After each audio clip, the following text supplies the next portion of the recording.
வணக்கம், வாழ்க வளமுடன். இன்றைக்கி நம்ம என்ன பார்க்க போகிறோம்னா, அருள்மிகு இளஞ்சி குமாரர் திருக்கோயில் முருகன் கோயிலை பற்றி தாங்க பார்க்க போகிறோம். அந்த கோவிலோட சிறப்பை பற்றி தான் பார்க்க போகிறோம். இந்த கோவிலோட புராண சிறப்பு என்னென்னா, அதாவது திருவிளஞ்சி என்னும் இத்திருத்தலத்தில் சித்திர நதி தீர்த்தத்தில் தாங்க கபிலர், காசிபர், துருவாசர் ஆகிய மும்முனிவர்களின் ஐயப்பாட்டை நீக்கி அன்னார்கள் வேண்டிக்கிணங்க இல்லத்தில் இளஞ்சி குமாரராக முருகப்பெருமான் வந்திருக்காருங்க. இந்த கோவிலில் வள்ளி தேசசேனா சமேதராக எழுந்தருளியாக காட்சியளிப்பாருங்க. அத்துடன் இந்த கோவில் பார்வதி பரமேஸ்வரனின் திருமணங்களுக்காக யாவரும் இமயம் சென்று வரும்போது பாரப்பழுவினால் வடதிசை தாழ தென் திசையாக உயர்ந்த பொழுது இதனை சமப்படுத்துவதற்காகவே சிவபெருமானின் ஆணையை ஏற்றுக்கொண்டு தென்பகுதியை குறுமுனியாகிய அகஸ்திய முனிவர் இருக்கார்ல, அவர் பிரதிஷ்டம் செய்யப்பட்டு வெண்மலாலான சிவலிங்கம் இத்திருக்கோயிலில் உள்ளதுங்க. இந்த திருக்கோயிலில் அகஸ்திய முனிவருக்கு தகுந்த உபதேசம் அருளியதனால குற்றால வைணவ தலத்தில் சிவஸ்தலமாக மாற்றிய பெருமையுடையவர் அகஸ்தியருங்க. இமயமலையில் அம்மை அப்பனின் திருமணத்தை காண அனைத்து பகுதியில் உள்ளவர்களும் வடதிசையில் குவிந்ததுனால தாழ்ந்து தென் திசை உயர்ந்துருச்சுங்க. அதை சரி செய்வதற்காக சிவபெருமான் அகஸ்திய மாமுனிவரை தென் திசையை செல்ல பணிந்தார். இறைவனின் கட்டளைக்கேற்ப தென் திசையை புறப்பட்ட அகஸ்தியர் பொதிகை மலையின் குற்றாலத்திற்கு வந்தாருங்க. அப்போது குற்றாலத்தில் உள்ள திருக்கோவில் வைணவ திருக்கோயிலாக இருந்ததுனால வைணவர்கள் அவரை உள்ளே அனுமதிக்கவில்லை. உடனே அவர் சித்ரா நதியின் தீர்த்தத்திலிருந்து வெண்மணலால் சிவலிங்கம் அமைத்து சிவபூஜை செஞ்சிருக்காருங்க. உடனே தேவநாகரியில் வெண்மணல் இருவாளுகம் என்று அழைக்கப்படுவதால் இத்தலத்திற்கு இருவாளுக ஈசர் என பெயர் ஏற்பட்டிருக்குங்க. இந்த வந்த வேலை முடிய வேண்டும் என எண்ணிய அகஸ்தியர் முருகப்பெருமானை வேண்டியிருக்காரு. முருகப்பெருமானும் அகஸ்தியர் முன்னே தோன்றி வைணவ இடத்திலேயே குற்றாலம் அங்கு சென்று அங்குள்ள திருமாலை குறுக்கி குற்றாலநாதருக்கு என பணிந்தார். அகஸ்தியரும் அவ்வாறே செய்து தன் நோக்கத்தை நிறைவேற்றியாருங்க. இதோட சிறப்பு என்னன்னா, நீரும் தாமரையும் நிறைந்த இடம் என்பதனால் இளஞ்சி என்னும் இத்தலத்தில் எழுந்தருளிய அருள் புரியும் திரு இளஞ்சி குமாரை அருணகிரிநாதர் தம்முடைய திருப்புகழில் பாடி பணிந்து வணங்கியுள்ளாருங்க.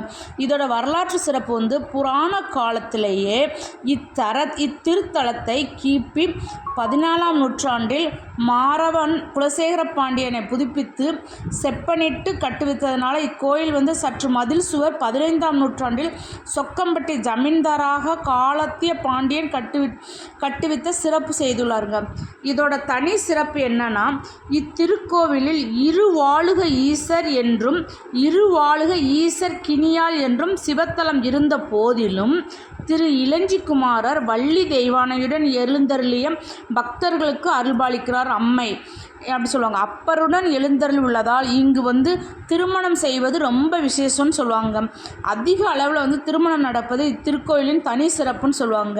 இந்த இளஞ்சி என்ற சொல்லுக்கும் மகிழம் என்ற பொருள் உண்டுன்னு சொல்லுவாங்க. முருகப்பெருமான் ரிஷிகள் வேண்டுகோளின்படி வரத்தை இங்கு கொடுத்திருக்காருங்க. இத்தலத்தில் திருவளஞ்சி குமார் வரதராஜ பெருமான் என்று அழைக்கப்படுகிறாருங்க. இது குற்றாலத்தின் ஈசனாக திசையில் அமைந்துள்ளதால் இளஞ்சியில் குடிகொண்டுள்ள குமாரனின் கபிலர், துர்வாசகர், காசிபர் ஆகியோர் ஆவாருங்க. உண்மையான பரம்பொருள் யார் என்று கேட்டால், நானே பரம்பொருள் என்று சொல்லி தனக்கு தானே வரதராஜ பெருமாள் என்றும் பெயரை அவரை சுட்டி கொண்டாருங்க. விருதன் என்றும் வரம் தரும் வள்ளல் வேண்டுவோருக்கு வேண்டியது கொடுக்கும் வள்ளலாக இத்தலத்தில் குமாரன் உள்ளாருங்க. முருகப்பெருமான் கருவில் உதித்த அவதாரம் கிடையாதுங்க, சிவனுடைய அவதாரம், சிவனுடைய அவதாரம் என்பதனால அருணகிரிநாதரின் கந்தரன பூமியில் வரும் கருதா மறவா என தொடங்கும் பாடலின் கடைசி வரியில் வரதா முருகா மயில் வாகனனே என்று பாடுகிறார். ஆகையினாலே முருகனுக்கு வரதராஜ பெருமாள் என்னும் பெயரும் பொருந்திருக்குங்க. இந்த பூஜை நேரங்கள் தினசரி திருவனந்த தல விழா பூஜை, காலசந்தி, உத்தி காலம் என 6 கால பூஜைகள் நடைபெறுதுங்க. இங்கே அன்னதானம் இங்கே இந்த கோயிலில் அன்னதானம் தினசரி நண்பகல் 12 மணிலேருந்து 50 நபர்களுக்கு வந்து அன்னதானமும் இருக்குதுங்க. இந்த கோயில் வந்து அவ்வளோ விசேஷமான கோயில்னு சொல்லுவாங்க. இந்த கோயிலோட தனி சிறப்பு வந்து திருமணம் வேண்டியவங்களுக்கு வரம் கொடுக்குறதும், அந்த அந்த வேண்டியவங்களுக்கு நம்ம என்ன வேண்டுறோமோ அது வந்து கண்டிப்பாக அந்த கோயில் வந்து நடக்குதுன்னு சொல்லுவாங்கங்க. இந்த இலஞ்சி என்ற சொல்லை பல கவிஞர்கள் தன் கவிப்பாக்கில் பயன்படுத்தியுள்ளார்கள். இலஞ்சியில் வந்த இலஞ்சியமென்று இலஞ்சியமார்ந்த பெருமானே என்று அருணகிரிநாதர் வந்து திருப்புகழில் இப்போ தலத்தை குறிப்பிடுகிறாங்க.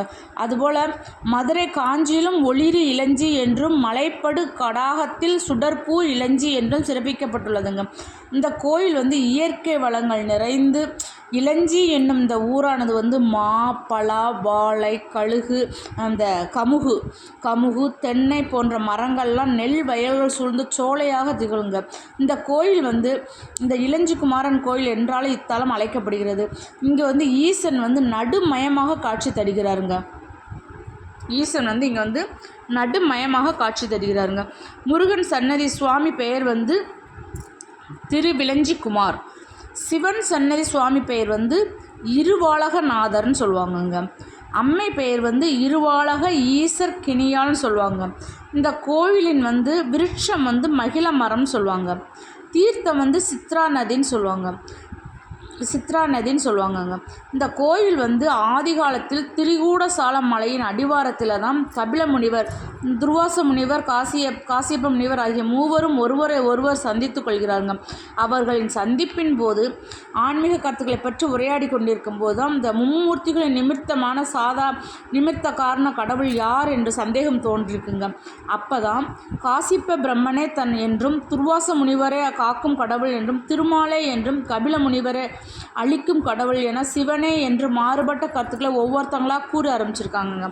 ஒவ்வொருத்தங்களாக சொல்ல ஆரம்பித்தோன்னே அப்போது துர்வாச முனிவர் வந்து தமிழ் கடவுளான முருகப்பெருமான் வந்து வணங்கி தங்கள் ஐயம் தீர்த்து வைக்க பணிகிறாங்க. எங்களோட சந்தேகத்தை நீங்கள் தீர்த்து வைங்க, இதில் யாருன்னு எங்களுக்கு புரியலை, நீங்கள் தான் தீர்த்து வைக்கணும்னு சொல்லிட்டு முருகர்கிட்ட முறையிடுதாங்க. முறையிட்டோன்னே முருகர் வந்து அவரின் வேண்டுகோளின் ஏற்று முருகப்பெருமான் வந்து ஒரு முகமும் 4 கரங்களும் ஆடக பொன்மேனியும் கொண்ட கட்டிலமை கோலத்தில் தோன்றிய பிரம்மாவாகவும் திருமாலாகவும் ருத்தினராகவும் இணைந்த மும்மூர்த்தியின் வடிவில் காட்சியரில் தாமே நிமிர்த்ததனால கடவுள் என்பதை தெளிவுபடுத்தியதாகவும், அந்த தரிசனத்தை கண்டு தங்கள் ஐயம் தீர்த்த முனிவர்கள் தங்களுக்கு காட்சியளித்தது போலவே இத்தலத்தில் எழுந்தருளி இங்கு வரும் பக்தர்களுக்கு நீங்கள் வேண்டிய வரங்கள் தந்தரல வேண்டும் என வேண்டி எனக்கு கிடைச்ச மாதிரி அருள் வந்து எல்லா மக்களுக்கும் போய் சேரணும். அதனால் நீங்கள் இங்கே தந்த அருள் வந்து எல்லா மக்களுக்கும் கண்டிப்பாக வரணும், அதனால் நீங்கள் இங்கேயே இருக்கணும்னு சொல்லி அத்தனை பேரும் வந்து அந்த இவங்களுக்கு ஐயம் தெளிவிச்சதுனால அவ்வளோ பேரும் வந்து வேண்டினதற்கு இணங்க வரங்களை தந்தரல வேண்டும் என வேண்டி கொண்டதற்கு இணங்க முருகப்பெருமான் வந்து வரதராஜ குமாரனாக அருள் பாலித்து இளஞ்சியில் வந்து இப்படி முருகர் வந்து இருப்பதாக கதை சொல்லுதுங்க. இந்த கோயில் வந்து இது வந்து முற்காலத்தில் கைலாயத்தில் நடைபெற்ற சிவன் பார்வதி திருக்கல்யாணம் அப்போ சொன்னதான் திருப்பியும் இந்த இது நமக்கு தெளிவுபடுத்துது. கல்யாணத்தப்போ வந்து பார்வதி திருக்கல்யாணம் காண வந்து 30 முக்கோடி தேவர்களும் சகல ரிஷிகளும் முனிவர்களும் மற்றும் பிற கடவுள்கள்லாம் அங்கே கூடியதுனால வடதிசை தாழ்ந்து போச்சா, தென் திசை உயர்ந்து விட சிவபெருமான் அகஸ்திய முனிவரை அழைத்து வந்து தென் திசை சென்று பூமியை சமநிலை நீ படுத்து அப்படின்னு சொல்லி கட்டளையிட்டிருக்காரு. பூமியை சமநிலை அப்போது தன் திருமணத்தை தரிசிக்க முடியாதே என வருந்திய முனிவருக்கு தெற்கே பொதிகை மலையில் திருமண கோலத்தில் உனக்கு காட்சியளிப்பதாக கூறி அருளியிருக்காரு. அதையும் என்னோட திருமணத்தையும் நீ பார்ப்ப அப்படின்னு இருக்கா. இதனை ஏற்ற அகஸ்திய முனிவரும் தென் திசையை நோக்கி பயணித்து வருகிறார். அப்போது திருக்குற்றாலம் என்னும் தலத்திற்கு அவர் அங்கு வந்து கோவிலுக்குள் நுழையும் போதே அங்கிருந்த வைணவர்கள் சைவரான அகஸ்தியரை உள்ளே நுழையக்கூடாது அப்படின்னு சொல்லி அப்படி கட்டளையிட்டாங்க. உள்ளே அனுமதிக்க மாட்டோம் அப்படின்னோடனே இவர் என்ன செய்கிறது ஏது செய்கிறதுன்னு சொல்லி முழிச்சிக்கிட்டு இருக்கார். அப்போ என்ன பண்ண முடியும் அப்படின்னோடனே இதனால் அவர் வந்து ரொம்ப மனம் வருந்தி கால் போன போக்கில் அவரால் நடந்த அகஸ்திய முனிவர் திருவலஞ்சி தலத்திற்கு வருகிறார். அங்குள்ள திருவலஞ்சி குமாரனை தரிசித்து குற்றாலத்தில் தனக்கு நேர்ந்த அவமானங்களை கூறி வருத்தப்படுதார். உடனே தமிழ் முனிவராகிய அகஸ்தியரின் வருத்தத்தை தீர்க்கும் பொருட்டாக சரி நம்மகிட்ட வந்து இப்படி சொல்லிட்டாரு, இவருக்கு எப்படியாவது நம்ம வந்து இதை தீர்த்து கொடுக்கணும் அப்படின்னு சொல்லிட்டு முருகப்பெருமான் காட்சியளித்த வஞ்சகர்களை வஞ்சகத்தால் வெல்ல வேண்டும் என்பதற்காக கூறிய சிவாக மங்களங்களை உபதேசித்து அருளுகிறார். அதன்படி சித்திர நதிக்கரையில் வெண்மணல் எடுத்து சிவலிங்கம் ஒன்றை அதே பிரதிஷ்டை செஞ்சு வணங்குகிறார். பின்னர் வந்து முருகப்பெருமான் கூறியபடி குற்றாலம் என்று வைணவர் வேடத்தில் திருக்கோவிலுக்குள் புகுந்து அங்கிருந்து விஷ்ணுவை அவரது தலையில் கை வைத்து அழுத்தி சிவலிங்கமாக மாற்றுகிறார் அப்படின்னு இந்த வரலாறு சொல்லுதுங்க. இந்த கோவில் வந்து அகஸ்தியர் குற்றாலம் திருக்கோவிலுக்குள் நுழைய வேண்டி இங்கு சிவபூஜை செய்த வெண்மணல் லிங்கமே தலத்தில் வந்து ஈசனாக இருவளாக நாயகராக இருக்கும்னு சொல்லுவாங்க. இங்கு எழுந்தருள் உள்ள வரதராஜ குமாரன் என்ன சிறப்பிக்கப்படணும், திருவலஞ்சி குமாரன் 4 கரங்கள் கொண்டு வேல் தாங்கியும் மயிலை வந்து வாகனமாக கொண்டாடியும் நின்ற கோலத்தில் அற்புதமான காட்சியாக கொடுப்பாங்க. இரு என்ற சொல்லுக்கு வந்து பெருமை என்று பொருளுங்க. வாளுகம் என்ற சொல்லுக்கு வந்து வெண்மணல் என்று பொருள். ஆக அகஸ்திய பிரதிஷ்டை செய்த பெருமை மிக்க வெண்மணல் லிங்கம் என்பதனால் இத்தல ஈசன் இருவளாக நாயக்கர் என்ற பெயரில் கருவறையில் லிங்க திருமேனியராக கிழக்கு நோக்கி காட்சியளிக்கிறாருங்க. இவருக்கு வந்து மருந்து வந்து சாத்தி குவளை அணிவிக்கப்பட்டுள்ளது. இவர் மணல் வந்து லிங்கம் என்பதால் இந்த கோயிலில் வந்து அபிஷேகம் வந்து கிடையாதுங்க. இந்த கோவில் வந்து அபிஷேகம் மட்டும் கிடையாது. இந்த தலம் அம்மை இருவளாக ஈசர் கினியாள் என்ற அழகிய பெயர் கொண்டு கருவறையில் ஒரு கரத்தில் வந்து மலர் ஏந்தியும் மறு கரத்தை தொங்கவிட்டபடியும் சிரித்த முகத்தவளாக இடைநெளித்து நின்ற குளத்தில் தெற்கு திசையில் காட்சி தருகிறாங்க. இயற்கை எழில் சூழ்ந்த இந்த வயல்கள் மற்றும் சோலைகளுக்கு நடுவே சித்ரா நதியும் 5 அருவியும் சங்கமிக்கும் இடத்தில் திருக்கோவிலுக்குள் செல்ல கிழக்கு மற்றும் மேற்கு திசையில் 2 வாயில்கள் உள்ளன. இந்த கிழக்கு வாயில் வழியே உள்ளே நுழைந்தால் அழகிய நந்தவனம் நம்மை வரவேற்கும். நந்தவனத்தை தாண்டினால் சரவண மண்டபம் பெயரில் அழகிய முன் மண்டபம் அமைந்துள்ளது. இந்த மண்டபத்தை தாண்டி செல்லும் உள்வாயிலின் தென்புறம் தல விநாயகர் காட்சியளிக்கிறாங்க.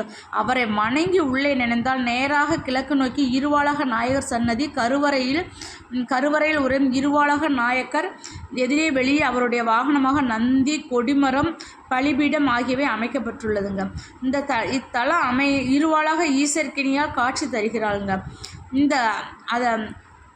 இது இருவாளாக நாயக்கர் உற்சவ சோமஸ்கந்தர் என்றும் அம்மாள் அருள்பாலிக்கிறாங்க. கதை எப்படிங்க இருந்தாங்க, நல்லா இருக்குது. தான் இளஞ்சி முருகன் கோயில் வேண்டிய வரம் கொடுக்கக்கூடியவர், நல்லா பசுமையாக இருக்குங்க. உங்களுக்கு தென்காசி குற்றாலம் வந்தீங்கன்னா மறக்காமல் அந்த இளஞ்சி குமரன் கோயிலை போய் பார்த்துட்டு வந்துடுங்க. என்னோடய சேனல் உங்களுக்கு பிடிச்சுன்னு சொன்னால் லைக் பண்ணுங்கள், ஷேர் பண்ணுங்கள், சப்ஸ்கிரைப் பண்ணுங்கள். மீண்டும் ஒரு நல்ல பதிவுடன் உங்களை சந்திக்கிறேன். இந்த கதையில் ஏதாவது இருந்துச்சுன்னா கமெண்ட் பண்ணுங்கள். என்னோடய ஷார்ட்ஸ் எல்லாம் பாருங்கள், எப்படி இருக்குன்னு சொல்லி கமெண்ட் பண்ணுங்கள். உங்களோட கமெண்ட்டை நான் எதிர்பார்த்துக்கிட்டு இருக்கேன். வாழ்க வளமுடன். நன்றி, வணக்கம்.